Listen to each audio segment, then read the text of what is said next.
আসসালামু আলাইকুম everyone, welcome back Ann's mom lifestyle channel. কেমন আছেন সবাই? আমরা আলহামদুলিল্লাহ খুব ভালো আছি।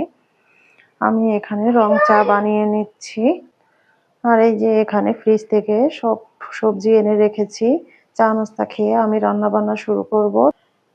এখানে আজকে আমি ট্যাংরা মাছ রান্না করব, তাই মাছটাকে আমি ভিজিয়ে রেখেছি একটা বোলের মধ্যে। তো এই যে আমি চা বানিয়ে নিয়ে রুমে চলে আসছি। এখন আমরা মা আর ছেলে চা খেয়ে নেব। চায়ের সঙ্গে আছে এই যে বিস্কিট। মিস্টার, আপনি এই যে প্যান্টের দড়ি এইটাকে কেমনে ঝুলাই ফেলছেন আপনি? তো ঠিক আছে, তাহলে আমরা মা আর ছেলে মিলে চাটা খেয়ে নিই, তারপর আবার কথা হচ্ছে আপনাদের সাথে। রান্না বান্না শুরু করব, তার আগে আমি সবকিছু কেটে ধুয়ে রেডি করে নিয়েছি। তো চলুন আপনাদেরকে একবার দেখিয়ে দিই আজকে আমি কি কি রান্না করব। তো এখানে বেগুন কেটে নিয়েছি, যে এভাবে করে আমি বেগুনটাকে কেটে নিয়েছি। আর এখানে কিছুটা ফুলকপি, তারপর পেঁয়াজ কলি, আলু, সিম সবকিছু কেটে নিয়েছি। এটাকে একটা ভাজি করব। আর এখানে এই যে ফুলকপিটাকে এভাবে কেটে নিয়েছি, আজকে আমি ফুলকপির পাকোড়া তৈরি করব। মাছ ধুয়ে পরিষ্কার করে নিয়েছি, ট্যাংরা মাছ। এটাকে আলু এবং বেগুন দিয়ে রান্না করব। আমি আলুটাও কেটে নিয়েছি সুন্দর করে। এখন আমি শুরু করে দেব রান্না। তো চলুন আমার সঙ্গে দেখতে থাকুন আমার আজকের ভিডিওটি। আর ভালো লাগলে অবশ্যই একটা লাইক করে দেবেন। তো আমি এইখানে ভাজিটা বসিয়ে দিয়েছি।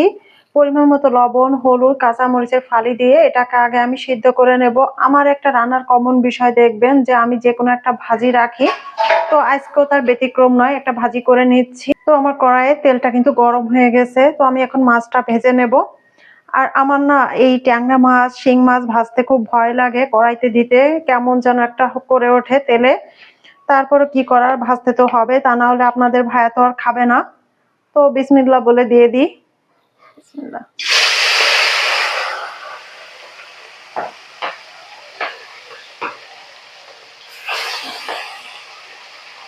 কিছু কিছু মাছ আছে তেলের পরে দিলে খুব ছিটে তেলটা। তো মাছটা ভাজা হয়ে গেছে, আমি এখন এটাকে তুলে নেব। কিছু কিছু মাছ আছে যে মাছগুলা না ভেজে রান্না করলেই মজা লাগে, কিন্তু আপনাদের ভাইয়াকে নিয়েই হচ্ছে যন্ত্রণা। সে তো মাছ খেতেই চায় না, তারপর যদি আমি মাছটা না ভেজে রান্না করি তাহলে তো সে খাবেই না। এখন আমি ওই একই তেলের মধ্যে আলুগুলো ভেজে নেব। পরিমাণ মতো হলুদ, পরিমাণ মতো লবণ।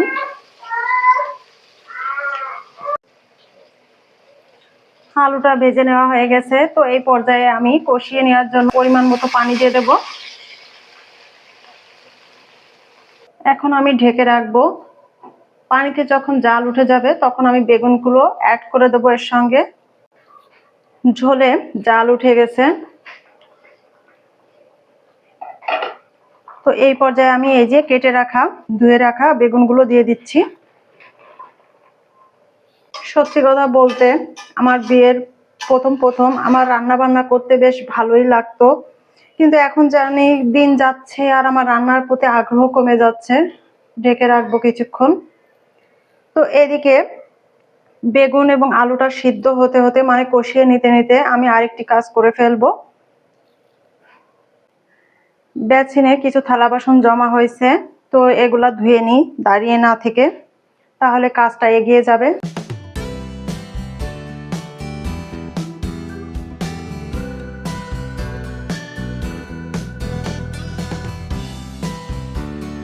এদিকে আমার ভাজিটা কিন্তু তেলে দেওয়ার জন্য একদম রেডি। এখন আমি এটা নামিয়ে নেব, তারপর পেঁয়াজ, রসুন, গোটা জিরা দিয়ে আমি তেলে দিয়ে দেব।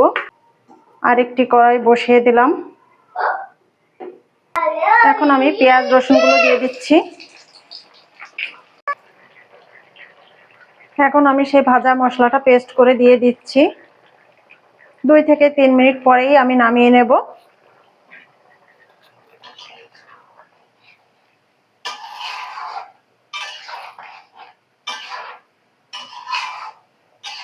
আজকে আমার দুটি রান্নাই একসঙ্গে হয়ে গেল। 2 মিনিট ঢেকে রাখবো। আমার তরকারিটা নামানোর জন্য একদম রেডি। এখন আমি এই যে ভাজিটা, সিদ্ধ করা ভাজিটা অ্যাড করে দিচ্ছি। এখন সুন্দর করে মিক্স করে নেব। এখানে আমি দুধ গরম করে নিচ্ছি, এটা আয়ন বাবার জন্য, রাতে খাওয়াবো ওকে।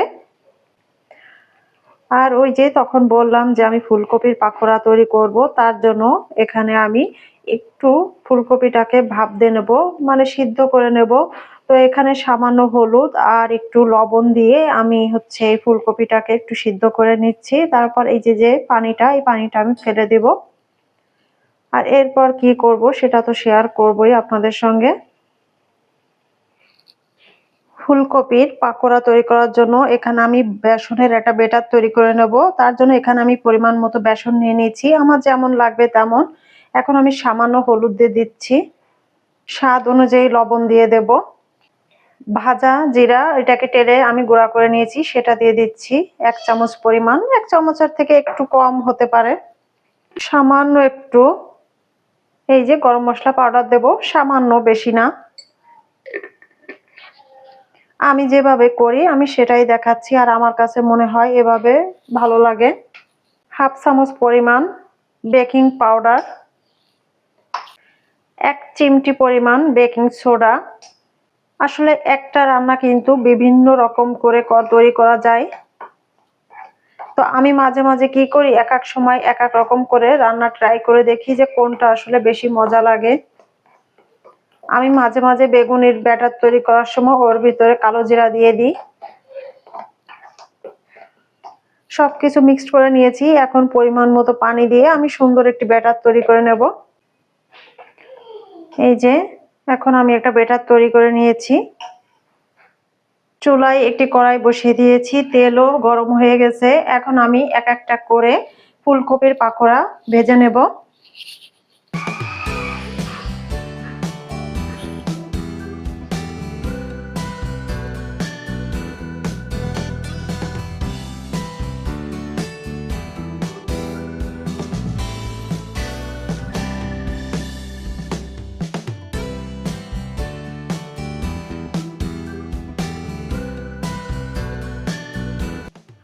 এই যে দেখতে পাচ্ছেন আমি পাকোড়াগুলি ভেজে নিয়েছি আর সুন্দর করে ডেকোরেশন করে নিয়েছি একটা প্লেটের মধ্যে। আরেকটা প্লেটে আমি হচ্ছে পেয়ারা কেটে নিয়েছি। তো এটাই হচ্ছে আমাদের রাতের খাবার। আর এখন আমরা বসে বসে রাতের খাবারটা খেয়ে নিচ্ছি। আর আয়ন বাবা তো সমানেই আমাদের সঙ্গে দুষ্টামি করতেছে, আমাকে ওর পাপাকে খাইয়ে দিচ্ছে, এটাই করতেছে ও। আমাদের খাওয়া দাওয়া সবকিছু একটু উল্টাপাল্টা হয়ে যায়, তাই আপনাদের সঙ্গে সুন্দর করে ডেকোরেশন করে দেখায় না, আমি ন্যাচারাল ভাবে দেখানোর চেষ্টা করি।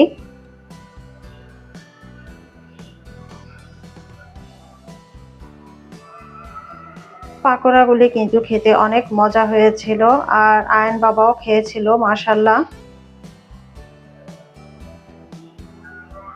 আর আমাকে দেখতে পাচ্ছেন আমি কিন্তু কাঁচা মরিচ এবং পেঁয়াজ নিয়ে বসে গেছি।